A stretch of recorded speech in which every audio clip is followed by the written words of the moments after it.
bunch of things that are happening in the economy. The last few points is what I wanted to talk about, the policy making environment. So here, I also wanted to say that economists are always thinking about trade-offs. You do something in life, there is an opportunity cost of doing that something, and you leave something else in life. Ditto with innovation and IPR. If you don't engage in stronger IPR, you do imitation, sure, today you will get access to cheaper mobile phones and the Micromaxes of the world, but tomorrow those phones might flunk, there might be issues with quality, standards, etc., and that might also destroy rents for incentives for innovation for the innovator who wants to come with high quality phones in the market. So the tussle that's constantly interesting me as an economist of innovation is access today versus innovation incentives tomorrow. How do you balance that trade-off? And this also is supremely important in the pharma world.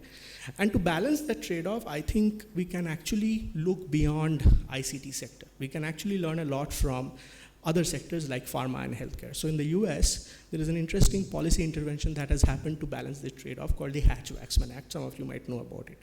The Hatch-Waxman Act essentially allows the imitators to come into the economy through an authorized mechanism that also restores some incentives for innovation for innovators. Question is, can we implement similar type of policies in the ICT sector, where you allow for authorized entry by imitators, but at the same time restore some incentives for innovation? That requires some creativity, that requires some diligence, and also an evidence-based approach to understanding whether this policy is working or not, which is where I can step in as an independent researcher and throw some intuitions to the relevant parties. But that's something that I wanted to sensitize you with. A third point that I want to mention is one size doesn't fit all across all product markets. This is so true in pharma. There are rich world diseases and then there are poorer world diseases. Every monsoon in the country we have a dengue outbreak and vaccines needed for H1N1. Similarly, there is a product market approach that can be taken in the context of ICT sector. Maybe certain regions require access as an important criteria. But in some other regions, because of prior location and clusters of inventors, you can impose stronger IPR. So Karnataka State Innovation Council that Professor Kincha works with actually could, so we can have a segmented approach to the regions and the product markets in IPR, which could be crafted into the policy making domain. That's something that is worthy of consideration in the larger call of Digital India. We can actually have a segmented approach and a calibrated approach to IPR policy. My last couple of points, I keep saying last, but this is the problem of the professor. They have so much more to say. My other comment was on the issue of harmonization. So certainly European Union has its own challenges in harmonizing across countries. I think the harmonization challenge in India is slightly different. And I just wrote an op-ed article in Live Mint on this, which is that IPR, I like the Danish approach. So they don't have a specific IPR office.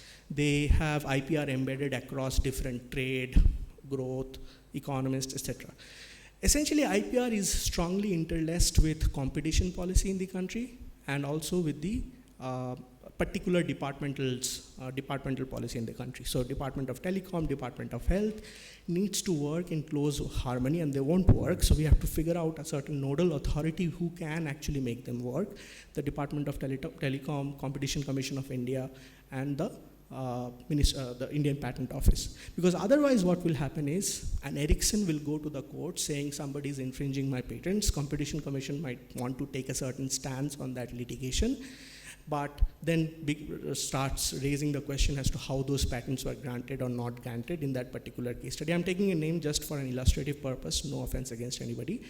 But the point is there is lack of harmonization across the competition office, the patent office, and the relevant product market department, technology or healthcare or pharma, and there needs to be strong harmonization in that context. So I think that's the harmonization challenge that we can work with in our policy making.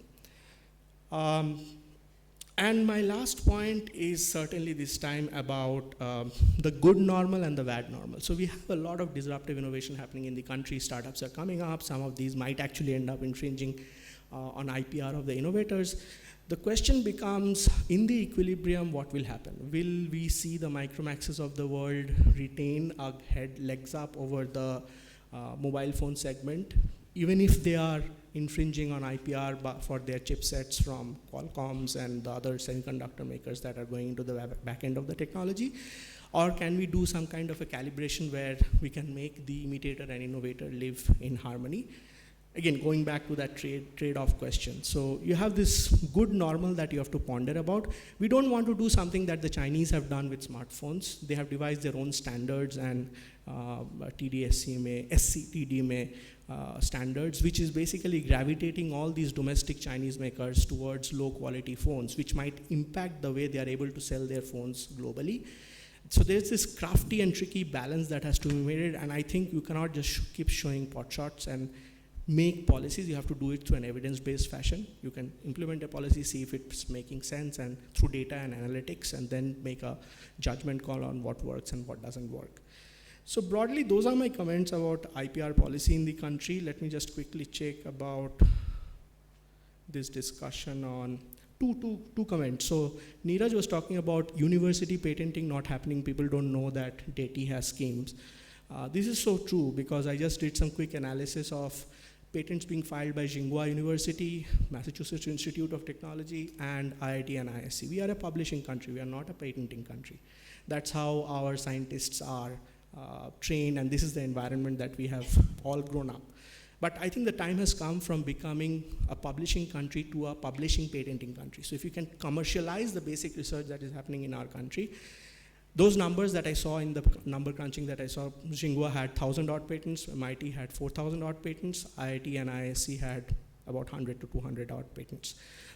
Should be able to change. So this is a very important point, the commercialization of university research. And there's a lot going on. It's just about communication, I feel, and incentivizing the way we have our incentives set up in the, let's say, promotion system within these academic universities. On the idea of what Michael said about, let me just take a quick look.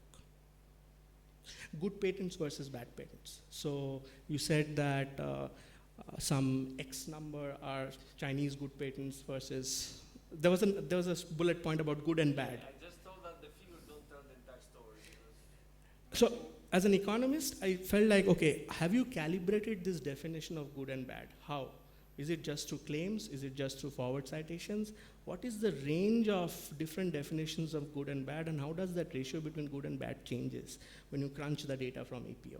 I think that will give you a more holistic perspective of the number, which looks very bad on the India's front in comparison to China, but I think that might give a more inclusive view of those numbers. So just a comment on that. So with that, I can go into questions with, and Professor Kincha might have also some points to make. Thanks. Did I overshoot? Am I on track?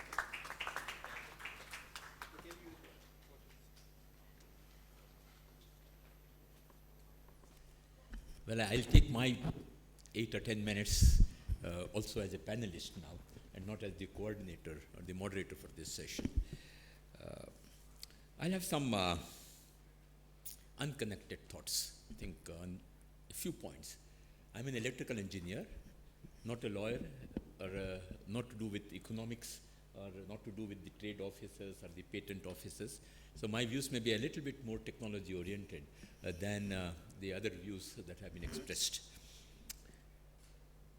First point that I wanted to make was that where do I put the full stops and commas on this sentence is what I was talking with sustainable IPR-ICT ecosystem for promoting innovation.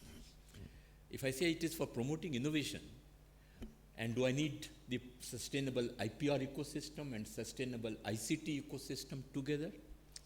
Or is it for innovation, it is the sustainable IPR and ICT-IPR ecosystem? What do we put, where do we put this thing? Because if I put it for IPR ecosystem and ICT ecosystems, these two are completely vast subjects. The ICT ecosystem for innovation and the IPR ecosystem for innovation. And if I combine these two, probably it will give a different meaning. So we'll have to probably, but the prime point is promoting innovation. Promoting innovation is the prime point.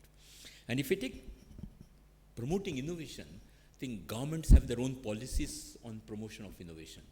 And to my mind, IPR management and innovation management by governments, by the people who make this management are different policy specters, mostly unconnected and connected only by a very small strand, very, very small strand.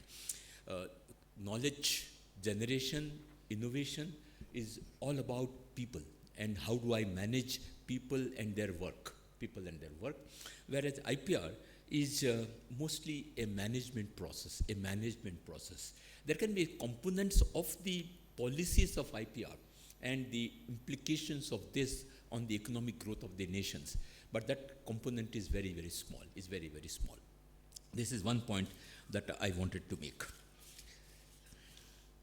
The second point that I wanted to make was that these are all unconnected points, so kindly connect it in yourself with whatever that you want to do. Inventions, innovations. We have an R&D space, and in which we have patented inventions. And we have an R&D space in which we have innovations. And the place where we have patented innovations, that place is a very small place, very small place. I think that distinction between inventions and innovations has to be always kept in mind in trying to get the sustainable promoting for innovation, the sustainable ecosystem for innovation. And that space is really very, very small. And to promote that small place, probably the policy imperatives are definitely very different, very, very different. I think that is the second point I wanted to make. The third point is about this was mentioned by two of my colleagues about the academic atmospheres and the IP and the issues connected with the IPR policies, technology transfers, and then entrepreneurship issues and all those things probably are connected with the basic issues of the vision of a higher education institution. The vision of higher education institutions has always been teaching and research.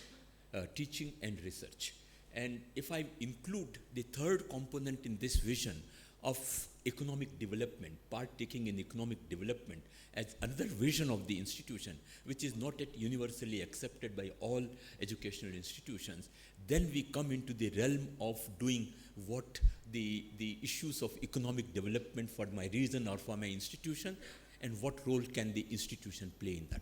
And then we get into the issues of IPR policies, technology transfers, consulting, and all those things. So I think we'll have this expectation of the vision of the institution and what it is still a debatable subject, as we call it, as the second academic revolution going on, and probably the time frame for getting at a steady state point will be 30 to 40 years. US has come much closer, and probably in India, we are still debating this question quite a bit. Also, in educational institution, if we take these two as part of the mission of the institution, the economic development also, we have to very be careful about the contradictory requirements of the institution. Major part of the institution is converting money into knowledge. I get research funded from different sources or by internal sources and convert this money into knowledge. And that is my primary job in an institution. Whereas economic development processes means converting knowledge into money. I think it is exactly the reverse process that I'm trying to do. And if I try to put the same processes and the same infrastructure and the same way of doing things in an institution, which is very normal, because it is the same institution, and the leader will have only one mindset to do one type of activities, normally these systems are a failure.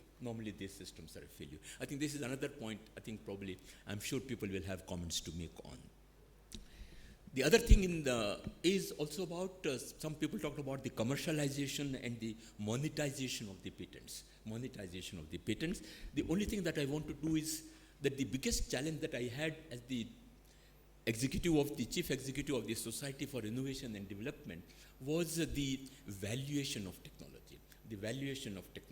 And that looks to be a very complex issue of how do I value my patent portfolio? Especially if the IPR and the technology is a destructive technology. If it is a continuum technology, the DCF method or the comparison methods or the competitiveness methods, we'll get some idea of the pricing. But if it is a destructive technology, getting the valuation of the technology is a big issue, and then probably we need guidelines for this. We need guidelines for this is another point that I wanted to mention. Another point that I wanted to mention was that the process systems in India for the IPR is improving. E-filing, trying to speed up the process portion. But the policy portion of the IPR probably is not getting that much attention. I think we need much more attention on the policy portions of the IPR and how they play in the game of innovation and economic development.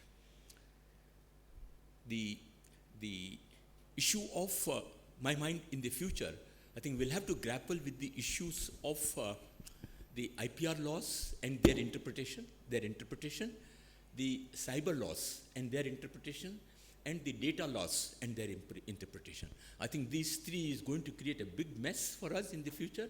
The cyber laws, cyber security laws, the IPR laws, and the data ownership and the other things laws. I think the combination of these probably is going to create a big nightmare in the future is what I foresee, and we'll have to tackle with these issues. The last point that I wanted to make was a bigger policy issues. We see entrepreneurship as an individual's activity or a group of people's activity, and that is normally the meaning of entrepreneurship as we see it. And that is that a few people or an individual starts with an idea and tries to become an entrepreneur and uses the angel or the VCs and then all the other support systems that are available to him to become an entrepreneur, and the startup game or the spin-off games, whatever that we do. But if you see in a bigger sense, entrepreneurship for a country or for a region is a much bigger game, much bigger game. And that entrepreneurship for a region or for a country, if I just take an example of, the Industrial Revolution, which started after the combination of the IC engine technology and the electrical communication or the electrical transmission technology joined together and created that complete industrial ecosystem around the joining of these two technologies of the petroleum industry, the suburban sprawl that happened, and therefore the roads and then the communication, the telephone industries. I think the industry at that point of time looked at all these things in a very coordinated manner and then did the entrepreneurship to support each other. The country's policies have to do this type of entrepreneurship. And I get a feeling today we are sitting at the cusp of another industrial revolution when we are having the technology of energy, and that is the renewable energy sources, and we are sitting at the communication technology of the net or the cloud, net and the cloud. And these two, the first industrial revolution was the printing technology and the steam power. Second was the IC engine and the electrical transmission systems. The third, today we are sitting as the internet and the renewables. And probably this will require the entrepreneurship definition of nations and the policy, IPR policy that will go together in a much more bigger sense, of how the green technologies, the building technologies, the nanotechnologies, the technologies of converting the building stock into an energy stock, the democratization of energy, how these things will all going to change in the future by the policies that the government has, and the IPR also being one of them, will transform the economics of the country. I had these points to make, and hopefully we'll probably create some discussions on these points or the other points which my fellow colleagues in the panel did. Thank you very much for the patient listening.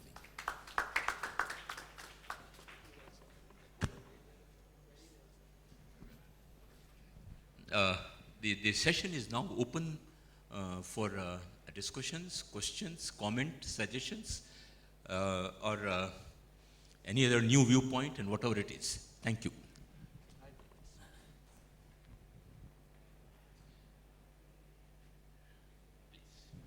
Then kindly announce yourself. Yes. And then have your comment. I'm Partha Sarathi, retired faculty. I want to share my experience in filing IT patent with IPO as well as EPO. In 5th May 2010, I filed a patent on the IT technology.